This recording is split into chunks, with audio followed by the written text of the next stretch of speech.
Good morning. যদিও তিথির কাছে এটা গুড নয়, ব্যাড, কারণ অনেক সকাল সকাল ঘুম থেকে উঠতে হয়েছে। তিথির সকাল সকাল ঘুম থেকে উঠতে হলেই মর্নিংটা ব্যাড হয়ে যায়। তো ফরগেট অ্যাবাউট এভরিথিং। হাই, আমি হলাম তিথি। তিথির এক নতুন ব্লগে তোমাদের সবাইকে ওয়েলকাম।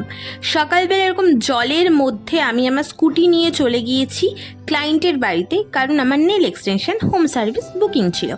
বাড়ি এসে স্নান করেছি, মাঝে করেছি লাঞ্চ, কিন্তু অ্যাজ ইউজুয়াল এভরিডে যেরমভাবে আমি ক্লিপ নিতে ভুলে যাই, আমি ভুলে গিয়েছি।